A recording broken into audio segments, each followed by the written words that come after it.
Hi, everyone. We're joined here by Dynamo head coach Ben Olsen. If you have a question for Ben, please use the raise my hand option. I'll go ahead and kick things off. Ben, quick turnaround again. This time off to Montreal. How's the team navigating preparations for that match here on Wednesday? Everybody is excited for the remainder of the season. The Open Cup is in the rearview mirror, kind of officially now, and we got a day off. We haven't had one in a while, Sunday to recharge, and then we got back to work yesterday, getting the bodies right from the weekend.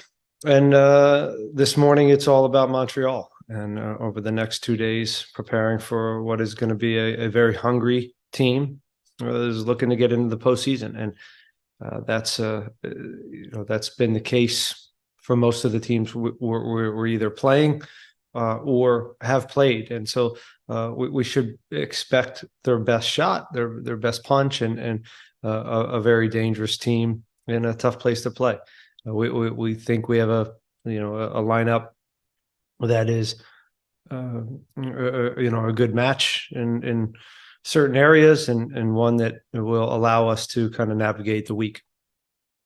Thank you for that. We'll start with Dustin. Go ahead. Hey, Ben. Hi.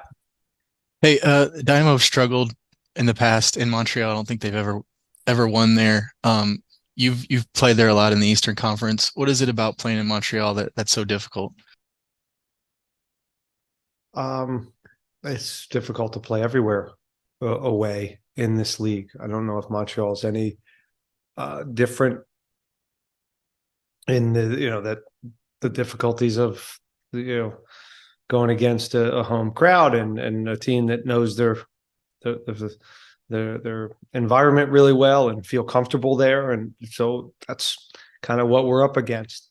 I don't get too caught up in kind of the past and here, at least, of how we did or what we did. Our group is looking to get something out of this game, and that's the goal. And we'll prepare just like any other game. And I don't think our guys are thinking about that necessarily, but they also understand, and we as a staff understand how difficult it is to get anything on the road in this league. So we'll have to be sharp defensively. We'll have to probably grind at times and make sure that we're efficient in our chances, just like any other road game. And with Hector suspended, obviously you can't replace what Hector brings, on the field. But how do you kind of go about getting the team ready tomorrow with Hector out? Hector suspended? Just kidding. Yeah, but you don't replace him, right? You don't.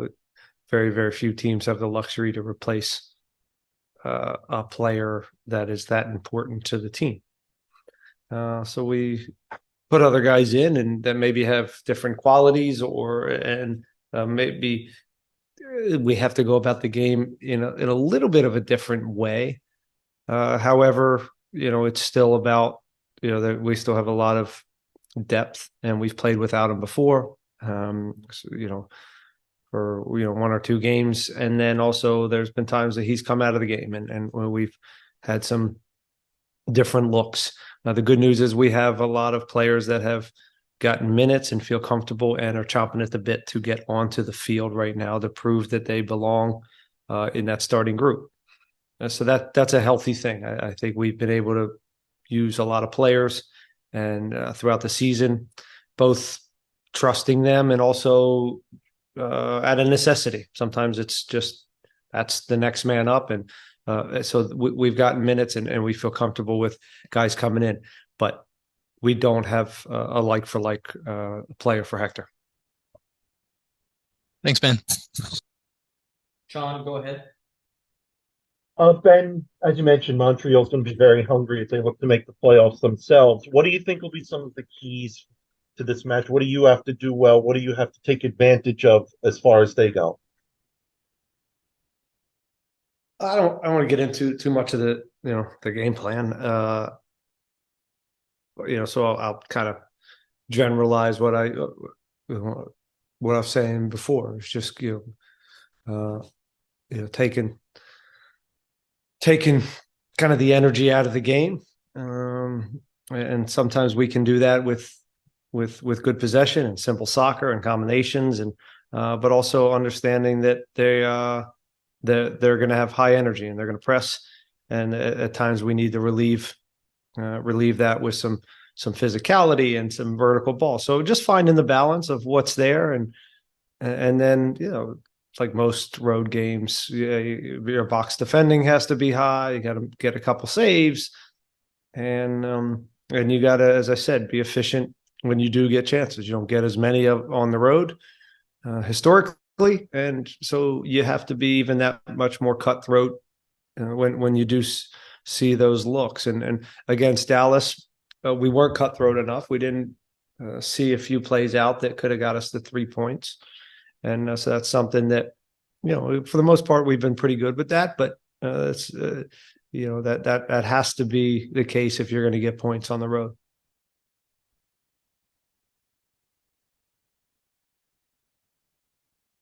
All right, we'll go with Joey. Joey, go ahead. Hey, Ben. How do you go about containing a player like Rommel Kyoto, who might have just a little bit extra motivation playing against his former club? I mean, you treat him, you treat him with the respect he deserves, and you have to understand who he is and what makes him tick, and he'll be fired up. But I don't know if it's necessary. I don't know the history there, right? I don't know if he was pissed off by leaving, or he loved the guy. I don't know. I don't really have a lot of history with him other than knowing him as a coach in this league and seeing how dangerous he is, physical, and he's got real juice, and he's kind of a playmaker in the box.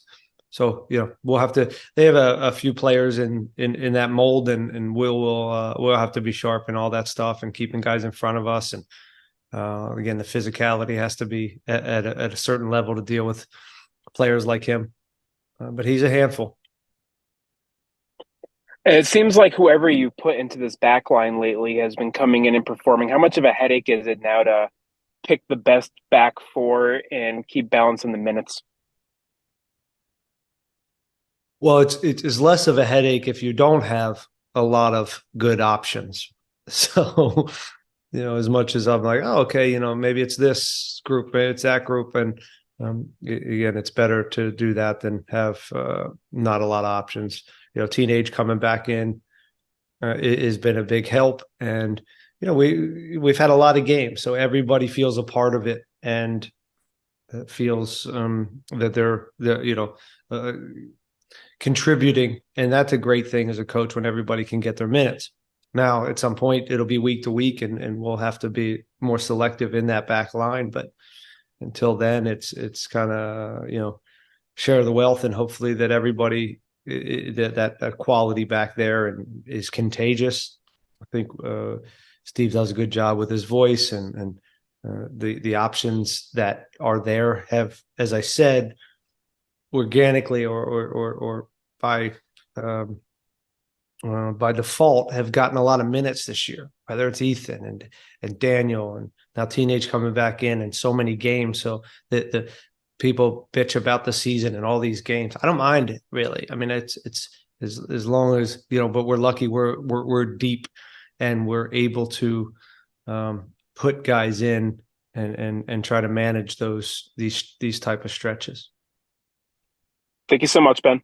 Thank you. Maggie? Hey, Coach. So you've had some great wins without Hector, but he was on international duty. What does his leadership look like heading into this game where he's suspended, but knowing that the players kind of rely on his guidance? Well, yeah, it's just an opportunity, Maggie, for someone else to step up and have a bigger voice with the club. And so that, Hector's not coming with us. He's not going to be on the bench. This